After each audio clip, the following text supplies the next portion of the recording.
Hey guys, it's Aline. I've got another little tarot episode for you guys. Um, Wild Unknown Tarot in a tin that I bought in the very stormy weekend that we were having out of the house.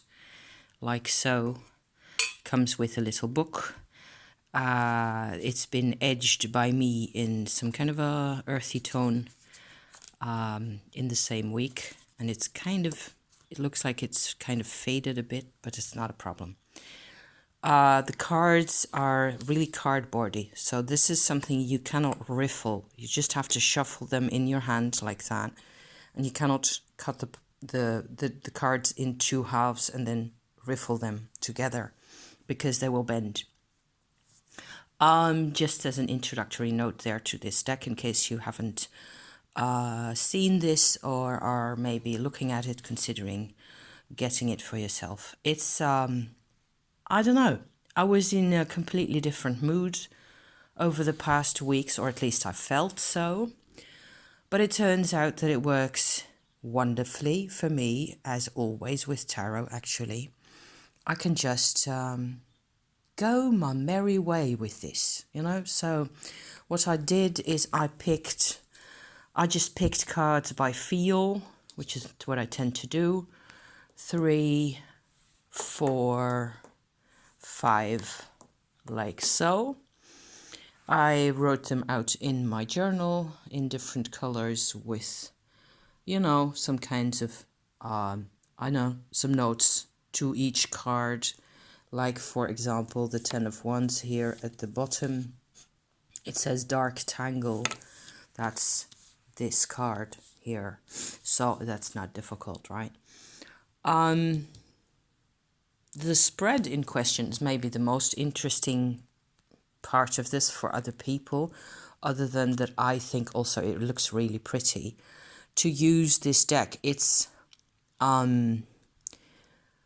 I wonder whether you could actually consider this to be a Rider-Waite based at all. I don't know. This one's obviously a Rider-Waite kind of a presentation. The interpretations emotionally certainly very much look like something you can recognize, right? There's animals for the courts and for some of the majors, quite a lot of the majors.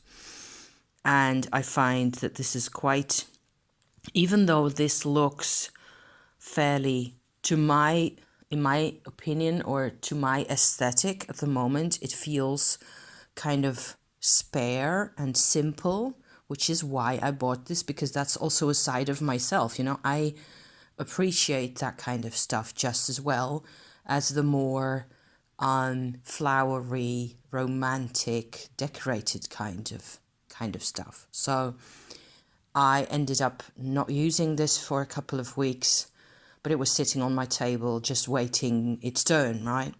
And I decided just now that I needed to grab me a couple of cards to just have, to have a bit more sense of what it is that's happening to me and more or less the position I'm in. I don't know if you've watched my vlog that I did yesterday. There was quite a bit in there about my, my proceedings, my process, I should say, with my safety list that I'm still compiling.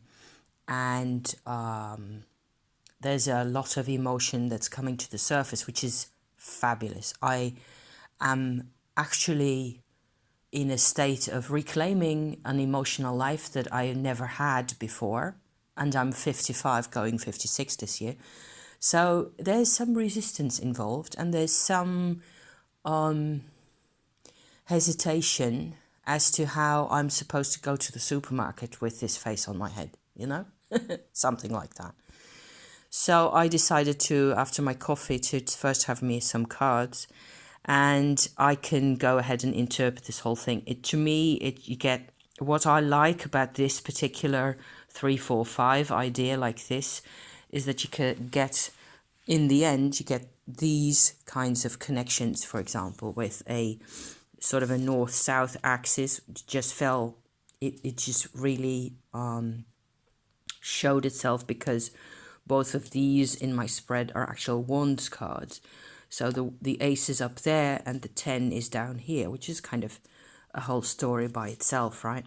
Then you can have like a crossroads in the middle. So these cards would represent myself as I am today, I suppose, or as I have always been, really, because there's nothing really different in this particular perspective that I am dealing with at the moment. I am trying to do a lot of, like I said, emotional reclaiming, and it means revisiting endlessly, it seems, the same memories and the same parts of my past where everybody was really disconnected from everybody else in my life and from me as well. And I've had a really hard time analyzing it all. I've spent ages, really, over the past couple of years on this channel. You can find a lot of my travails with this. And so, long story short, this would, be easily, seeing as the kinds of cards that I got, it would be a way to look at it, would be like there's this band on the side where there's cards that are actually fairly happy and sort of less, they're challenging, but they're not as dark. Whereas on this side, it's nearly all swords and it's all challenging. And that's actually what it's been like. So if this is my axis of going from having energy to do things to being, in a state of feeling confused and barriered and generally exhausted and what have you, in that axis, then it's very easy for me to interpret these cards as having to do with my dad's legacy in my life, and these on this side having to do with my mum's. So both my parents, what with me not having any children of my own, I am still very much in the process of coming free from my parents' legacy and their own, their past. It isn't about themselves only. It's really a complete family tree that I'm looking at, and there's always, there's always been a great deal of, the thing is, people used to, back in the day, always talk about things like we're coping, we're managing, we can do this just fine, and we don't need anybody, right?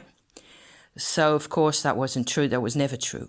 And it meant that one person, yours truly, actually got to do a whole lot of the work. I'm still doing it. I'm still at it. It's still very much, it's like this whole thing, as it shows in these cards, is a blueprint of what I learned, really. And it's inside me. And I still look at the whole world. If I look at butterflies in the wind, I will see this pattern. My eyes are full of this pattern, with the choices, with the Two of Swords, with the Justice, with the swords. There's everybody's a sword card in nearly, and there's a lot of hidden reasons and things like that, but it makes sense. It certainly does make sense for me to use tarot in this way. So maybe, I don't know, maybe this is inspiring. I just hope this is of interest, It's certainly a really pretty deck, and as you can see, it's sometimes quite useful to have a smaller size deck if you want a larger spread, which I've always felt to be, kind of nice to have smaller cards so you can put a lot of them together and see what comes out. Thank you for watching. I'm going to leave it at this because I can go on forever about these cards, but I don't have to. I thank you for watching and see you next time. Okay, bye for now.